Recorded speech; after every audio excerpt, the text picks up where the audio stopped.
From Hollywood, the Hollywood Radio Theater.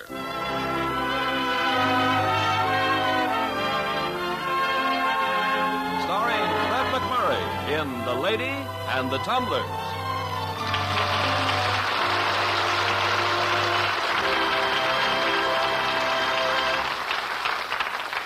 Ladies and gentlemen, this is Ken Carpenter. Tonight's play tells the colorful story of a tumbler who, in the early 19th century, made his carefree way from tavern to tavern, entertaining the guests, until one night, in a notorious inn, he met a beautiful and mysterious young lady. Playing the role of the happy-go-lucky vagabond, we have one of your all-time favorite stars, Fred McMurray.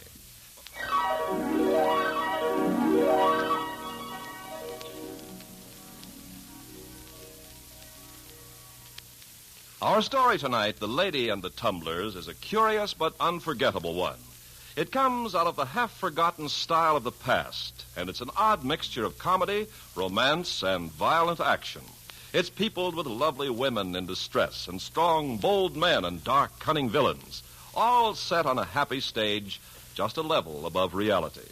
It's made of the stuff young boys dream of and young girls wish were more than dreams. But if you listen closely, you'll soon find that The Lady and the Tumblers, too, become as real as your next-door neighbor. And now, starring Mr. Fred McMurray, The Lady and the Tumblers.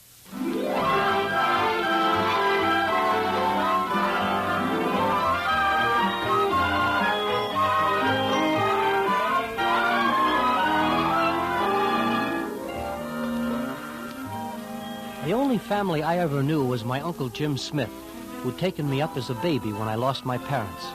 I was now 16, and I think of reasonable value to him. Jim was a professional strongman who took the name of Stone Crusher. It was spring in the year 1838 that we were wandering through Ohio, traveling slowly along the pikes with our cart and mare, and playing the inns and taverns with our tricks and acrobatics and feats of strength. To those who passed us on the road, Jim was just a big, black-haired man and ragged. But to those who watched him in play or fight, he was a torrent of fierce, trained muscles. And a wise man standing by might have caught in his dark, smoky eyes the glimpse of a startling brain. In those days, Jim was about 30 and in his prime. Look at the lightning, Andy. Yeah, it'll kill our mare this keeps up. Well, if it strikes the mare, it'll most likely strike us, too. But we'd better get off the pike and under cover. Uh-huh. There's a tavern just ahead. We'll try our luck there, Andy. Get up, Jennifer. Let's go. We can still land dry. The rain's only beginning. That's not much of an inn, if you ask me. Looks more like a rundown farmhouse. An inn that shabby may be good, Andy, or it may be evil. We'll soon see about this one. I guess this lean-to's all they have for a stable. This is a wretched place. It doesn't look too good to me either. But maybe we can play here for bait and bed. Come along. Now, Andy, this is a cheap place, so we'll put on our cheapest act. The one where I sit on a chair and you tuck my legs behind my neck? Remember, you're very awkward about everything. I know, Jim.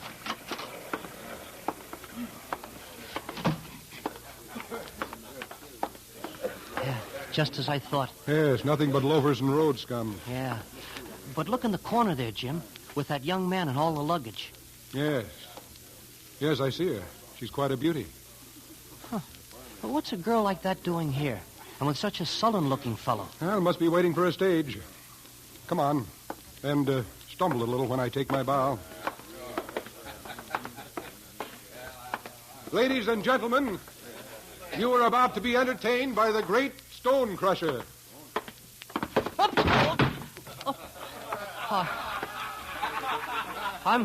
I'm sorry, Stone Crusher. I caught my toe. Forgive the boy, please.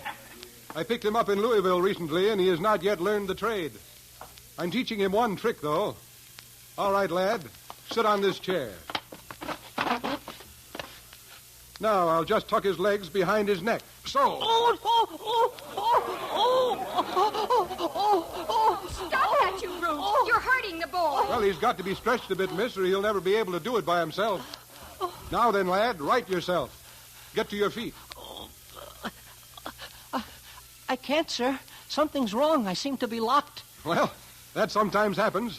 Maybe I'll have to cut a tendon. Does anyone have a nice, sharp knife? No? Then I'll do it this way.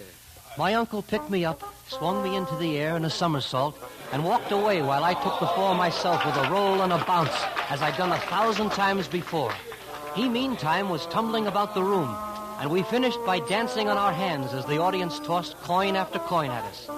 At last, we picked up our money and retired to a corner table where Jim ordered meat and potatoes for us. It's a rum crowd, Andy, but it'll pay our bed and board. The girl was taken in most of all, Jim. Did you notice? Yes. She's a gentlewoman, Andy. She doesn't belong in this place. Well, the night stage will be along soon. They're only waiting, like you said, Jim. I overheard the young man ask the innkeeper for rooms. They've decided to spend the night. Huh? That's odd. 1 minute they're waiting for a stage, and the next they're staying here. There goes the young man now, out back with the innkeeper. I say she deserves a pleasanter-looking escort than him, pretty as she is. She doesn't trust him, Andy. I can tell by the way she watches him. Yeah. She looks frightened. The fellow's deserting her, that's what. He's taking his valise with him. There, you see, he's walking out and throwing her to the pack. Yes, they're already looking at her and talking about her. Jim, do you really think he has? Yes, but you finished your supper. Go out and unharness the mare. I'll feed her shortly. I will, Jim. I went outside, and as I rounded the corner of the inn and approached the lean-to, I suddenly came upon 3 men and a lamp. And then, to my horror, I saw the young gentleman lying on the ground among them. He was dead from a cut throat. It was too late for me to fly, so I pretended stupidity. One of the men, an ape-like with bow legs and a flat face, was wiping a sailor's clasp knife on his pants, but he deftly hid it in his coat sleeve. And the men studied me in silence as I approached. Well, pup? What happened, sir? A young man was absquatulating on his bill, that's what, only he tripped and fell. He killed himself on that there side. See it? Oh, yes. Yes, I see it. What a pity. Poor fellow. Nasty accident. All right, boy. You nip in and tell the innkeeper's wife we want her. Tell her and nobody else. That's a smart lad. Yes, sir. I'll tell her.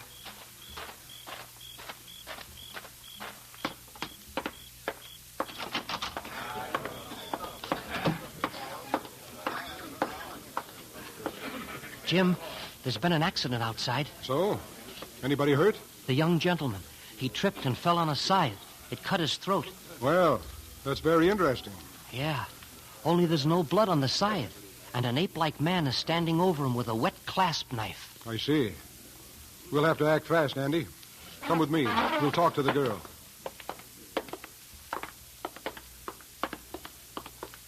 I know I'm bold, miss, but it's out of necessity. Whose necessity, sir? Yours or mine? Yours, miss. Speak, then. The young gentleman who left you. Is he a kinsman? He's neither kinsman nor friend, and I'm happy to be quit of him. You are very quit of him, miss. He's just been slain in the stable. Oh, no. I'm afraid it's so. Andy here saw him. Then I, too, am dead. Oh, come now. Oh, there's more to this than you know. I'm sure of it. My only hope has been the night stage, but they'll never let me board it now. We'll see about that. My life's not worth an apple seed. Oh, come now. Even Andy here's worth an apple seed. One should never undervalue oneself, miss. They'll kill me. Not while you have friends, they won't. Andy, take her luggage. Quickly now. And out the door, both of you. Where to, Jim? Down the road, but stick to the brush. I'll be along with the cart soon enough. But can I trust you? You have no choice but to trust us. I suppose you're right. I'll go. Oh, here. Here, take my watch with you. But what for? Take it. Hurry now.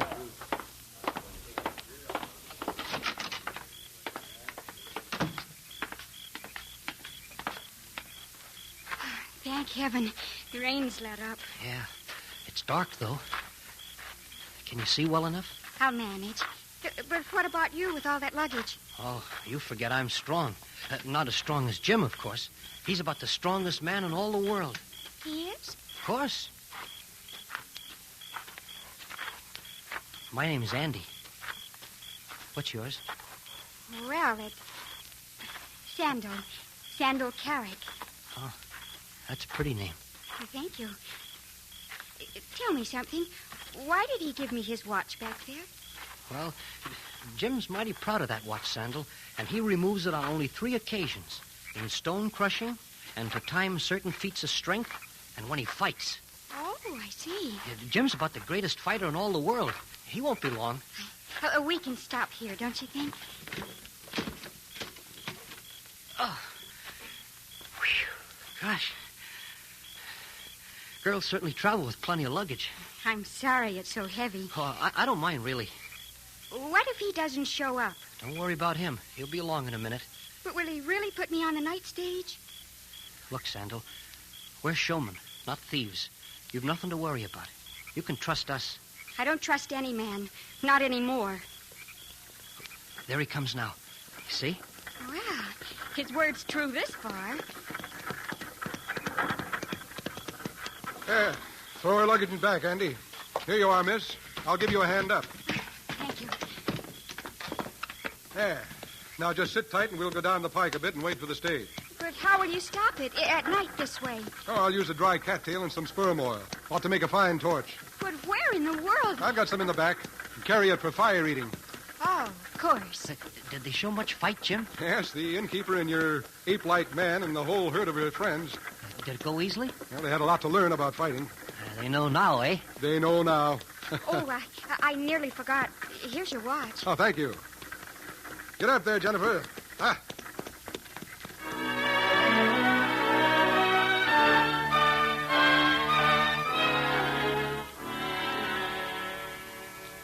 Soon after, we put Sandal Carrick on the stage, and it drove away with her safe inside. Then we pulled off the road and went to sleep under the cart. Next morning, we woke to a clear, sunny day, and pretty soon Jim had strips of bacon rolled on sassafras twigs before a fire. After breakfast, I had my usual lessons: Latin, arithmetic, penmanship. Jim was a great scholar and a very patient teacher. When we were finished, he settled back on his haunches and looked at me. Well, Andy, I now have a surprise for you. Huh? Really, Jim? What is it? No need to smile. This is an unpleasant surprise. It just means more of last night's trouble. You mean we're not out of that? Go look in the back of the cart. I'll do it, Jim.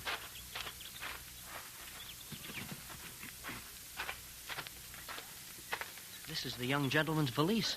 I remember seeing him leave the room with it. Yes, a little discovery I made while you were still writhing in slumber this morning. But how did it get in our cart? I've been thinking about that. I believe the girl was in peril, and the young man who was supposed to be her protector decided to abandon ship. So he went outside and saw our cart in the lean-to. He stowed his valise in the back and was just ready to drive off when he was overtaken and slain. Then he was going to steal our cart and mare. Well, if you ask me, he got what was coming to him. He wasn't killed for that. Open the valise.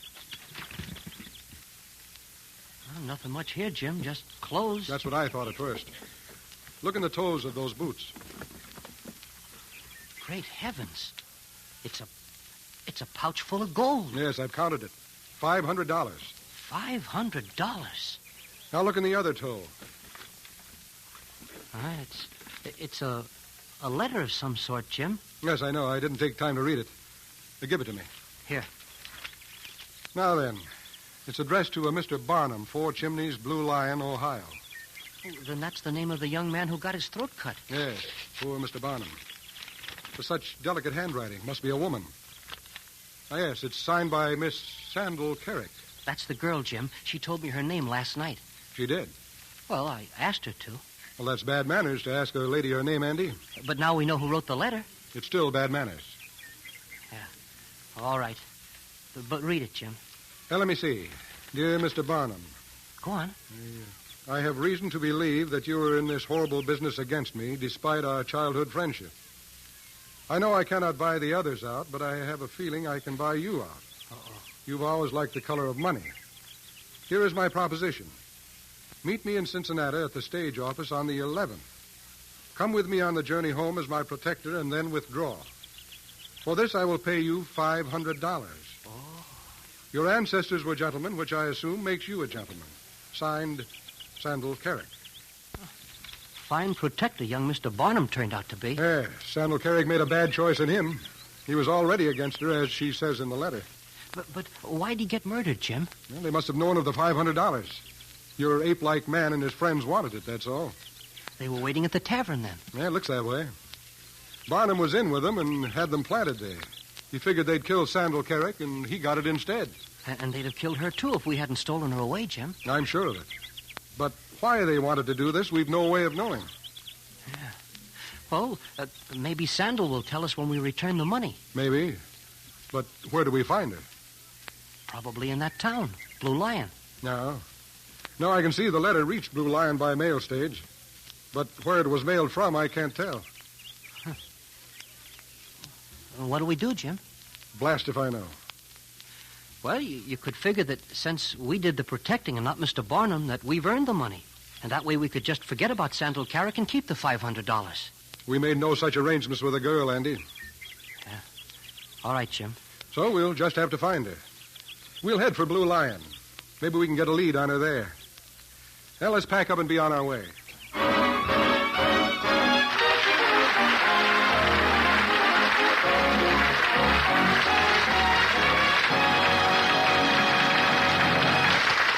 In just a moment, we will continue with Act Two of the Hollywood Radio Theater.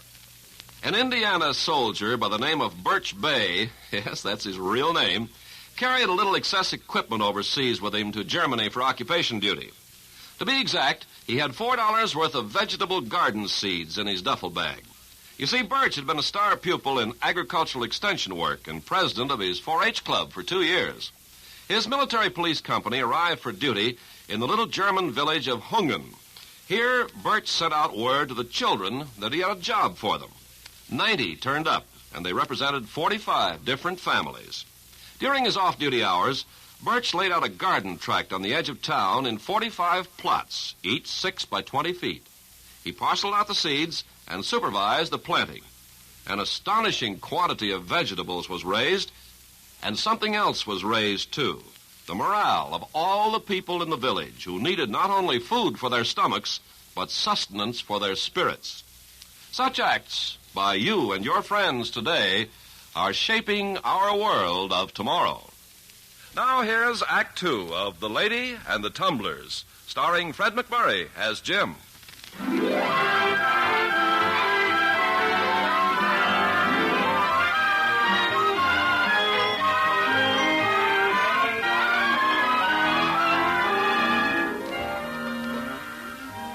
Just at dusk the following evening, we came to the town of Blue Lion, a pleasant, sleepy hamlet built about the Blue Lion Tavern, which was a large, showy inn and obviously thriving. We turned our mare over to a groom and entered. As the innkeeper came forward to meet us, he noticed our ragged clothes and his eyes grew stony. Jim faced him, his eyes equally stony. Good day, gentlemen. Good day, sir. And my compliments on this elite hostelry. Thank you. But our rates are rather high, my friend. There's a farmer's inn just north of town. There are times, sir, when I enjoy high rates. I'll be happy to meet your prices if you'll tolerate us. If you meet my prices, I'll be happy to tolerate you. Excellent. Here you are, then. Will that cover it? What? A copper penny? Take this back and be off with you. Oh, you're mistaken, sir. Look again. What? Well, now it's a quarter eagles. Ah, you play tricks. Only to make friends. Well, for such money, you shall have the best here. Come with me. I'll find you a table, and you shall eat. This way. But, Jim, a quarter eagle for a night's lodging. Have you lost your mind? Possibly. Time will tell. What do you mean? Well, for a quarter eagle, we want first a friendly host, then information. Next, good food and a good bed. And finally, the return of our quarter eagle. There have been worse deals. We're headed for trouble, if you ask me. Man is born to trouble, Andy. Here you are, gentlemen. Sit down. We serve the best food in Ohio here, and from the best plate and chinaware west of the Allegheny. I'm glad to hear that. But before we eat, I have a question. Ask it. Well, it strikes me that I have an acquaintance in this town of Green Lion, a Miss Sandal Carrick. She and her mother have quarters with a relative, I believe, a Mr. Farnham, who lives in a house known as the Chimney on South Crown Street. Now, is this Mr. Farnham present among your guests this evening? I'm afraid you're rather badly confused, my friend. This fine town is Blue Lion, not Green. I've never heard of any Miss Sandal Carrick here. There's no Farnham hereabouts, but there is Mr. Barnum, and he lives alone. Also, his residence is known as Four Chimneys, not the Chimney, and lies first house beyond the creek on Oak Lane, not South Crown Street. Furthermore, he's now deceased as of 2 days ago from an accident down Cincinnati way. There. Have I made myself clear? Intolerably, sir, and I thank you. We'll have our supper now. I wish you a good appetite. Thank you. That was very clever, Jim, but it only leads us to the house of a dead man. Sandal Carrick doesn't even live in this town. True. Well, then wouldn't it be easier to advertise for her? We'd find her that way eventually. Don't forget she's in danger, Andy. Immediate danger. I never saw you so determined to help anyone, Jim. Andy, your father died of a broken heart, as they say, soon after your mother's death. I've never told you this. No, you haven't. But why are you telling me now? Your mother died through my carelessness. What? We were standing in an inn yard down in Savannah, just your mother and I. And she was ridden down by a crazy, fractious horse. I saw the horse rear and shouted a warning. But, Jim, how do you see it that you were careless? You warned her. I should have thrown the horse to the ground. I should have thrown him bodily on his side on the cobblestones. I've never seen such a feat performed. You'd have seen it then, Andy, had I only my wits about me. I knew that horse was a killer when I looked into his glassy eye. And you really blame yourself? I do. But never again will I permit a killer, man or beast, to ride down a helpless woman. Oh, I see. You're thinking of Sandal Carrick. I'm thinking of Sandal Carrick.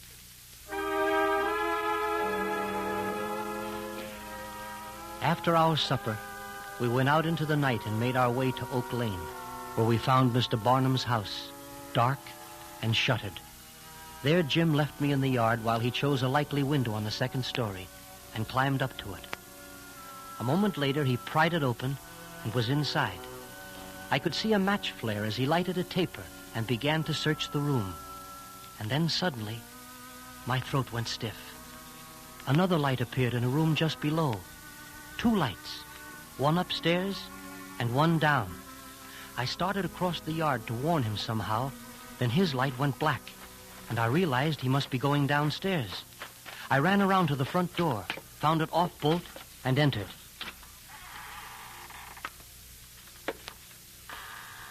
Down the hallway ahead of me, I saw candlelight from an open door, and I crept up to it. Inside, Jim was leaning against the wall by a huge mirror, and across the room from him, holding a rather long, flat rosewood box, was Sandal Carrick. And what is that you're carrying under your arm, Miss Carrick? Never mind. I hardly expected to meet you here. I've been searching for you. I have $500 that rightfully belongs to you. You what? Money I recovered from the effects of the late Mr. Barnum. Oh. And what became of the boy who was with you? Which boy? Boys to me are like thistles, without number or value. I pick them up and discard them thrice weekly. Then may I ask what brings you here? The money and the fact that you led me to believe you were in peril. I've been searching you out to help you. Ha! I have no other aim or desire. Ha! I'm telling you the truth. It appears to me, sir, that you've accidentally stumbled upon something which you believe can be turned to profit, and that you've come to this house in an attempt to gain further information to that end. I see. I think it's your hope to replace Mr. Barnum himself in the jeopardy which has been laid against me.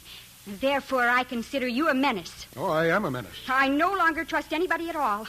I'm a different person of late, and I've decided to handle this business, and you too, by myself, firmly and squarely as it should be handled. Excellent. I quite approve. You ask about this box I brought with me. Well, it's for emergencies like this. I will meet your price. I doubt if you can. We shall see. Stay where you are while I open it. Sandal laid the rosewood box on a nearby table. Then she carefully opened it and drew forth an enormous horseman's pistol. She swung it around with both hands as though it were a cannon on wheels, pointed it at Jim, and pulled the trigger. Well, you missed, Miss Carrick. You shouldn't fire a pistol at anyone unless you can hit him. I have a second chance.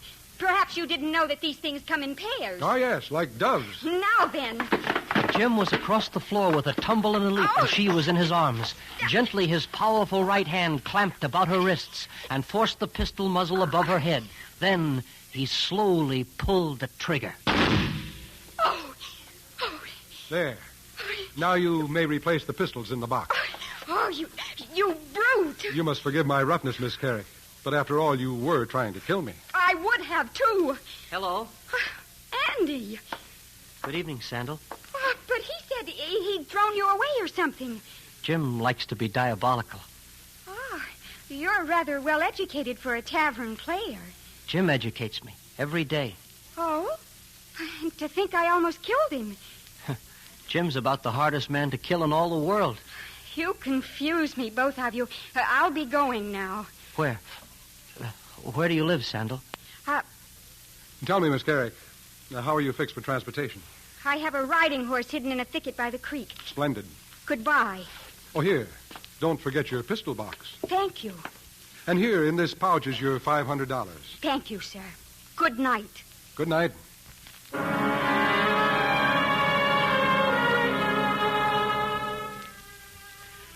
Sandal Carrick was about the most suspicious woman I'd ever met. But perhaps she had good cause to be. Jim and I said no more about her until noon next day, when we were far to the north of Blue Lion. We'd traveled along the pike all morning and had pulled off onto the turf to rest the mare and to eat our lunch. After we'd finished, Jim pulled a paper-wrapped bundle from his coat pocket. Here, Andy. Catch. I found that last night in Mr. Barnum's bedroom. What is it?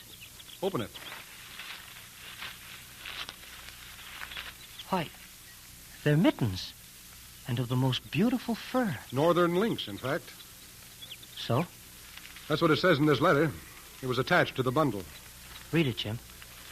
Well, it's addressed to Mr. Barnum from somebody called J.C. Ives, and it says, "Here's something to make old Jason Peregrine really drool. Northern lynx mittens. Post them to him from Cincinnati as you did the beaver lap robe. Enclosed is a letter I have written for you to send along with them. Yours, C.J. Ives." Well, what's it all about, Jim? Well, the enclosed letter to Jason Peregrine explains a lot. What's it say? Well, let me see. It says, "Sir, it gives me great pleasure to inform you that the Peregrine Ives Fur Company has just established a new and thriving string of posts in the Popoadgie River country. And it gives me further pleasure to send along this pair of northern lynx mittens fashioned especially for you by one of our trappers deep in the Teton Mountain Range. Respectfully, R. Detterman, Manager, St. Louis Branch, Peregrine Ives Fur Company." Well, that doesn't explain much to me, Jim. You haven't lived in the world long enough, Andy. It's clear to me that Jason Peregrine and C.J. Ives own the Peregrine Ives Fur Company. Well, I understood that much. But it's also clear to me that Peregrine's partner, Ives, is swindling him. There's really no fur company at all.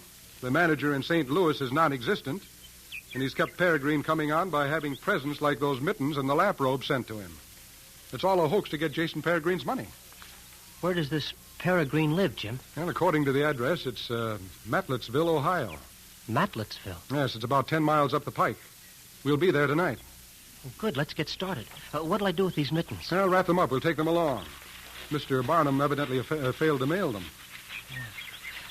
Maybe his conscience began to bother him. You're learning, Andy. And maybe that's why he got killed. Yeah, you're growing up by the minute, my boy. You think we'll find Sandal Carrick in Matletsville, Jim? It wouldn't surprise me a bit. That is, if she's still alive. Oh, Jim, they wouldn't dare. They've killed one person already, Andy. Come on, let's be on our way.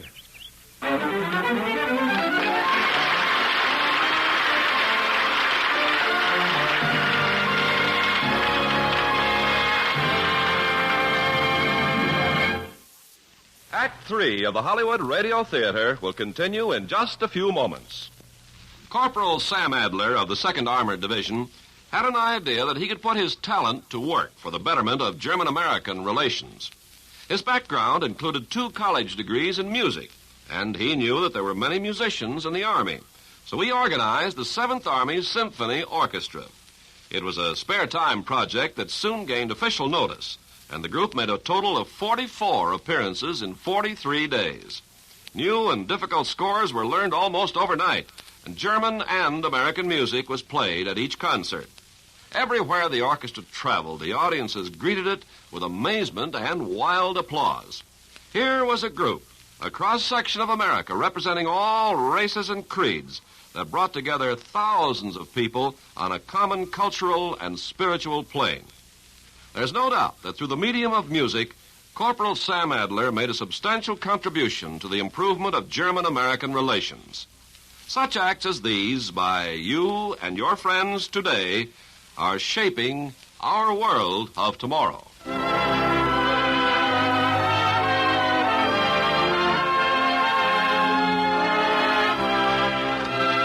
We pause now for station identification.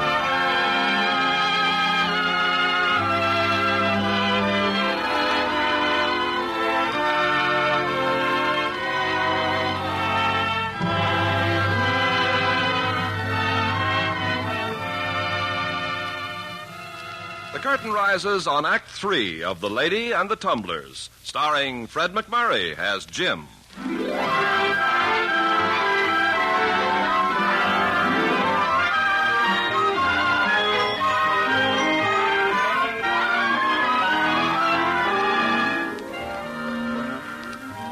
Twilight had come when Jim and I creaked into Matlettsville. It was a fair-sized town with 2 inns facing the main square. One was a huge frame monstrosity bearing the sign Cumberland House, and the other was a squalid shack whose sign said simply, Beds and Food, Sam Mahaffey, Proprietor. Jim drove past the Cumberland House and into the tumble-down stable of Sam Mahaffey's ruined inn. There he tied the mare, and we walked back to the front door and entered. A short, jovial man with mutton-chop whiskers greeted us. Strangers, guests, friends, customers, welcome to Sam Mahaffey's humble inn. Thank you, sir. Thank you. You don't look rich, neither you nor the lad, but that's all right. My inn is plain, so it won't cost you much. I'm not a journeyman grubbing for his sustenance, sir. I am Stonecrusher, the strongest man in the world. Then you are all the more welcome. I liked the look in your eye the moment I saw you. Tomorrow in the square outside, I intend to give an exhibition, pitting my strength against a mammoth rock. I carry playbills announcing this performance. Would you be good enough to tell me which places it's prohibited to tax such bills? Certainly I will. Your bills are not allowed on the elm before the courthouse, nor on any shop door, nor on the pillars of the Cumberland House. Then I'll tack them in those places only, for the sake of causing anger and rumor and excitement, you understand? You're a fine fellow, Stonecrusher, and I'm proud to have you with us. I have a little daughter who'll enjoy the show with me tomorrow. Good, Sam. And now one other matter. A cabinet maker I know did some work here once for a very charming lady, a Miss Sandal Ives. You're twisted. It's Miss Sandal Carrick. Oh. She lives with her grandfather, Jason Peregrine, across the square, 4th house down from the Cumberland. I had it wrong. You did indeed. C.J. Ives is an entirely different party. His office is straight across the square next to the inn. I don't love him at all. He's rich, though. Owns the Cumberland House. With your permission, Sam, I think we'll pay C.A. Ives a visit before supper. You're your own man, Stonecrusher. Do as you like. Supper's in an hour. We'll be here. Come along, Andy.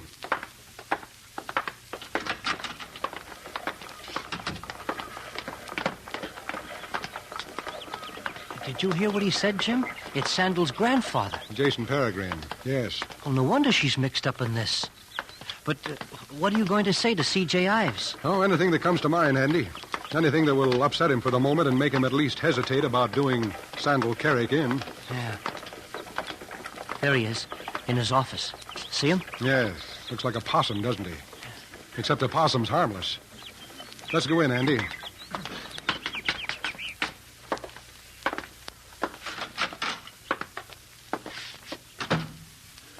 Who are you? Let's go closer, Andy. Out! Get out! Do you hear me? We are destitute, sir. We've just finished a hard journey. Take off your hat. Oh, I'm sorry, sir. Now, what's this about a hard journey? 1,500 miles. All the way in from the Popo Agie country, sir. That's Trans-Mississippi, you know. I'm a trapper stranded here in Matlettsville. A trapper, you say? From the Popo Agie country? No, from the Teton Range. I'm very familiar with the Popo Agie country, however. You are, eh? How goes the fur business there? There is no fur business along the Popo Agie now. It's moved back. Oh, you must be mistaken. I have a string of posts along the Popo Agie.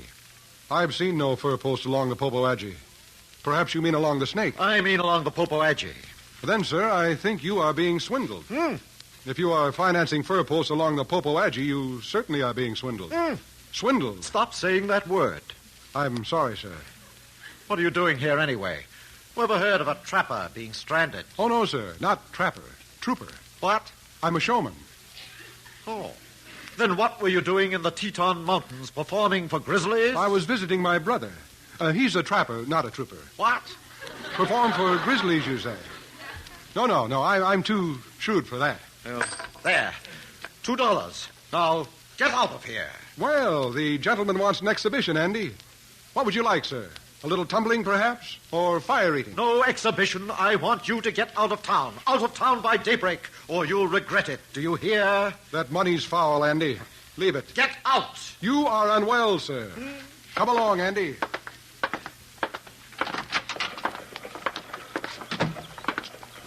Well, Andy, did you enjoy yourself? I did not. That C.J. Ives gave me a chill, Jim. And quite rightly.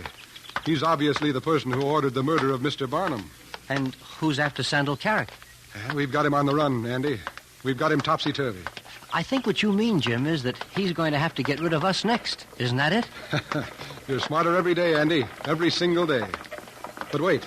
This, I believe, is the house, according to Sam Mahaffey. Yeah. I wonder if she's home. Yeah, we'll soon see.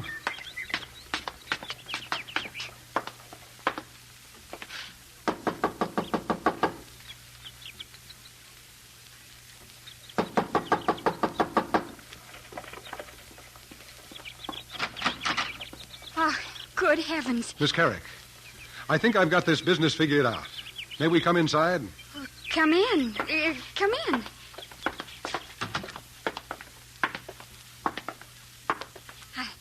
Won't you sit down? Thank you.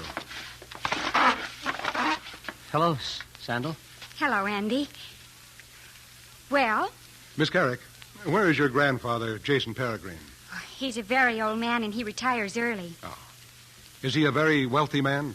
He owns about half the town. He doesn't own Cumberland House. Well, he did once, but that and a few other properties seem somehow to have gotten into the hands of a certain C.J. Ives. Yes. You shouldn't be trying to help me. Well, perhaps not, but I've started, and I don't seem to be able to stop. I think I'm beginning to trust you. I don't quite know why. Well, it's easier than trying to pistol me. Oh. Tell me, do you know that this Ives is swindling your grandfather? That the Peregrine Ives Fur Company is a myth? I've long suspected it. But I have no proof, and I can't tell my grandfather. He's old and proud, and it's his money. Let him spend it as he wishes. Why did you make that trip to Cincinnati with Barnum? I went to Cincinnati alone. A man named Detterman wrote me from there, warning me to leave my grandfather's affairs alone. Detterman is non-existent. So I discovered. Then I bribed Mr. Barnum to come back with me for protection. And why did you stop at that miserable inn? Well, that was Mr. Barnum's idea, to throw off pursuers, if any. He brought you there to have you slain. I suspected as much when I saw Manser there. And who is Manser? Mr. Ives' bodyguard. You and Andy mentioned him, an ape-like man. Oh, that one. He's the one who killed Mr. Barnum. Yes, for the $500. And then he would have been after you. Yes, I know. I owe you my life. You trust me now, Sandal? Yes, Jim. I trust you. Well, this business is far from finished, but we'll see it through. Oh, you must be careful. There are times when it doesn't pay to be careful.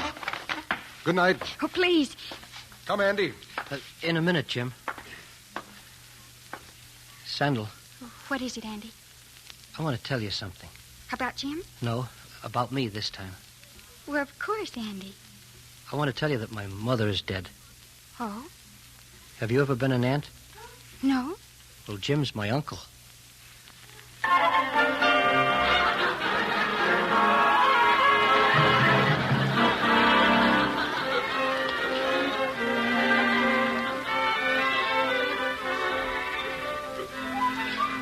Of all the feats Jim performed, stone crushing frightened me most.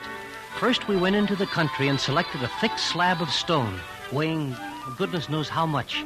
Then we brought it back to the square where half the town had gathered. I didn't see Ives there, but Sandal stood at the front holding a little pink parasol and looking quite gay. I was sure she'd never seen stone crushing before, or she'd have been as worried as I was. Sam Mahaffey came up with his little daughter and stood by me as Jim stripped to the waist and faced the crowd. Ladies and gentlemen, you are about to witness a marvelous exhibition of strength. Muscle and bone against cold iron and rock. There on the grass lies a monster stone that I will have placed on my chest, where a volunteer will smash it with this sledgehammer. On my honor, there is no fakery to this. It is a matter of brute strength alone. Now I need 2 husky men to place the rock on my chest. You, sir, and you, if you will, step forward. Sam Mahaffey, I suspect you've been acting as our advance agent. This is quite a crowd. I liked you both first time I laid eyes on you. And I'll also need a volunteer to break the stone with this sledge. Who among you would enjoy this memorable pleasure? This is the danger, Sam. How, son? Well, you see, if the volunteer can't handle a sledge, the hammerhead might slew when it hits the rocks and strike Jim in the skull. That would be sure death. Surely there's a man strong enough among you to wield the sledge. I will. I ain't too strong, but I'll take a try. Oh, no, Sam. It's that ape Manser. He's a murderer. You killed Jim, sure. I know him well. Hold up a minute. I want my woman to see this. We'll wait, Sam. Pop into the house, daughter, and get Mama. And while you're there, look in the top drawer of my dresser and bring back my thingamabob. Be sure it's loaded. Then wrap it in a towel and come back. Hurry now. What's on your mind, Mahaffey? Why, nothing at all, Manser. I'm referring to my pipe. There's a craving for a smoke coming over me. You're holding up the show. I'm sorry for that, and I apologize all round. But I mean to get the fullest enjoyment out of this here stone crushing, and I need my thingamabob to do it. My woman will enjoy it, too. I want you to know, Manser, that I'm mighty fond of that strong man. Here they come back already. Now, you see, that didn't take so long. You're a troublemaker, Mahaffey. How do you figure that now? Ah, thank you, daughter, yes. This is just what I wanted. You and your mother stand right there. Now, we can get along with this, and I thank you kindly for waiting. By the way, I sure hope Manser hits her a good square blow. So do I. He will, Jim. Never you fear, he will. All right, men. Let us proceed. Jim laid himself on the turf, and the huge rock was placed on his chest. Then he braced himself on his heels and hands, inflated his chest, and nodded to Manser, who glanced once at Sam Mahaffey and then took up the sledge. He set his feet, took a deep breath, and swung. It was a tremendous pile-driver blow, and it was meant to destroy Jim, even though the hammer struck squarely and there was no slew. The rock was shattered, and Manser stood there, a look of pure evil on his face. The crowd saw that look and jeered until he dropped the hammer and walked away. Then Jim got to his feet and clasped his hands over his head. Thank you. And now my lad and I will pass among you and take up a collection. If you think this performance was a fake, I beg you to give us nothing. All right, Andy. Okay, Jim. And thanks to you, Sam Mahaffey. It was a good show all round, I figure. Go get your money now.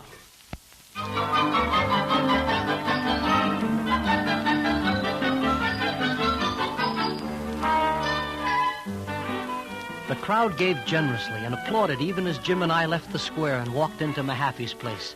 There, Jim bathed and we had lunch, but not before he'd taken Sam Mahaffey's hand and silently thanked him. After we'd eaten, we went out into the square again and started for Sandal Carrick's.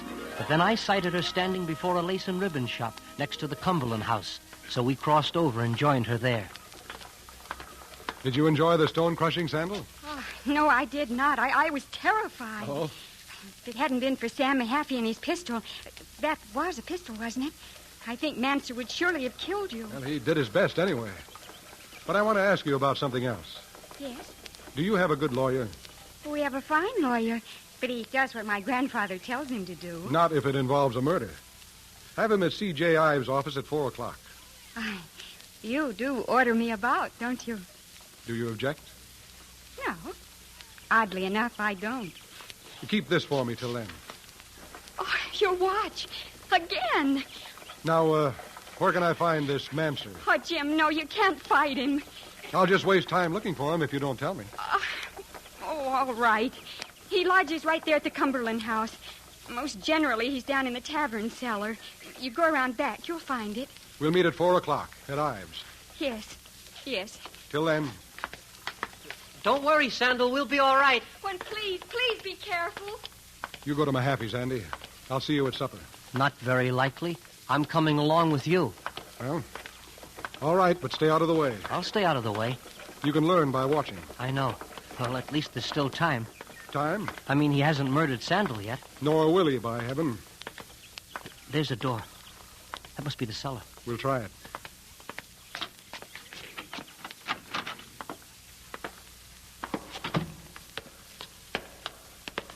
It's all stone. The whole cellar. A big place, isn't it? Yeah. There's somebody over there, Jim. And they've got a well down here. Yeah. Set right level with the floor it is. This man's a giant. He is indeed. Excuse me, sir. Where can I find Mr. Manser? I'm Mr. Manser. You? No, the Manser I have in mind is as stout as you, but shorter. His legs are badly bowed. That's my brother Joe. I'm Tom, the host here. I run this here place. Now, that's fine. Now, where can I find Joe Manser? Joe? Well. How'd you do it, Tom? He done it himself.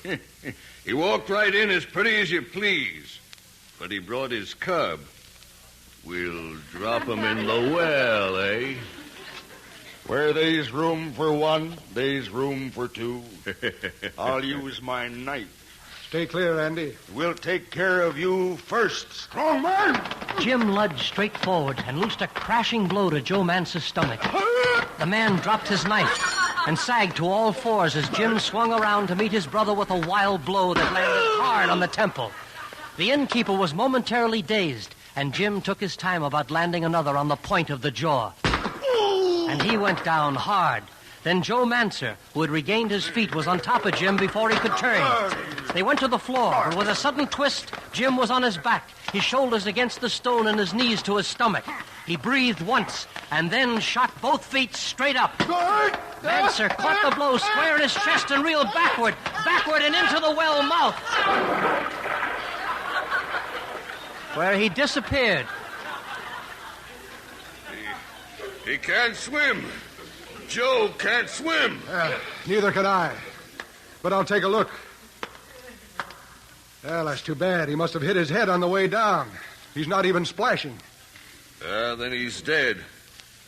We can't get a rope down to him now. Well, I'll report the manner of his death to the authorities. But meantime, I want you out of town. Out by daybreak. Do you understand? I'll go. Now see that you do, or you'll end up like your brother. Come along, Andy. It must be nearly 4 o'clock. I want to go to Mahaffey's and clean up a bit first.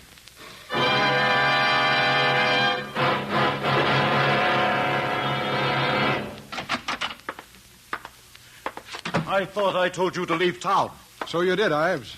But it's a curious thing. Instead, I just told your innkeeper to leave town. What? Tom Manser? And you're next. Now, look, I don't know just what you're up to, but there are ways of taking care of you. No, not now. Your Joe Manser just tried murdering me. But this time he killed himself, as you might say. Oh, no. Jim. Oh, you're all right. I am. And you're safe now, Sandal. What is this? What are you all doing here? Hey, Jim, this is Mr. Silsby, my attorney. How do you do, sir? How do you do? Now, I, too, would like to know why we are here. It has to do with these, Mr. Silsby. Fur mittens? Where did you get those? And these letters. I think they'll explain everything. Let's see. Make the old buzzard drool. Post them as you did the lap robe. Well. Pope Algie River country. One of our trappers. My Deadman manager St. Louis say this is something. It's quite clear, don't you think? Oh, quite clear, quite clear. Then I want all the property, including the Cumberland house that Ives has defrauded Mr. Peregrine of, to be reassigned immediately under your direction. No, wait, please, listen. Ives, from the very beginning, I have never liked you, and this is going to give me great pleasure. In fact, I'll happily assist in your prosecution. Maybe we can prosecute him for murder while we're at it. It was his hireling, Joe Manser, who murdered Mr. Barnum. Andy here is a witness. How do you like that? Oh, I like it very much indeed. I certainly do. No, you must listen. I know nothing of any murder. I do admit I've somewhat misrepresented things to Mr. Peregrine, but I'm willing to make full restitution. It so happens I'm about to leave town. By daybreak? No, now. By sunset. Take care of the legal matters, will you, Mr. Silsby? At once, I certainly will. Oh, yes. Come then, Sandal. They can work this out alone. Yes, Jim.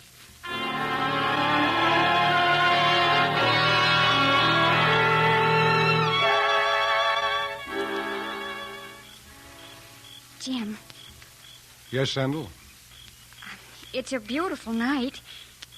That isn't what you meant to say. All right. Do you think you'll miss traveling up and down the country, being a showman? Miss it? Oh. Yes, I'll miss it. Oh. But I can still do some tumbling and odd tricks right here. Oh. I've already spoken to Sam Mahaffey about it, and as soon as he's installed as host at the Cumberland house, I can show there regularly. You won't mind. I wouldn't miss a performance for all the world. Perhaps I can teach you some tricks, too. Me? Good heavens, like what?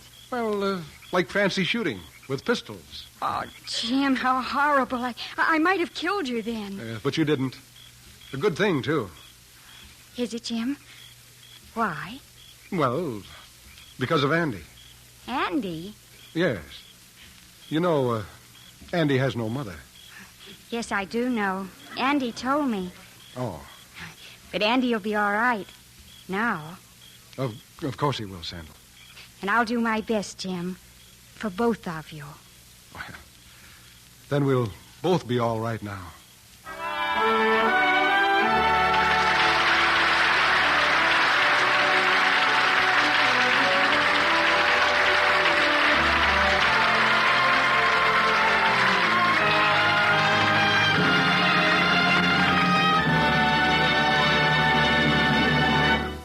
In a moment, Fred McMurray will return. Captain John J. Dignan had never seen the French city of Royan except from the air. During World War II, our flying fortresses were forced to destroy it almost entirely. It was during a critical time, the Battle of the Bulge, and Royan was a key point in the German supply line. But after the war, Captain Dignan got a bunch of his friends together to help the people of Royan. Not long afterwards, 600 babies wore clothes collected by his group, as did more than 1,000 school children. These clothes, possibly, are still being worn by other children in Royan. Such acts by you and your friends today are shaping our world of tomorrow. Now, here's Fred McMurray.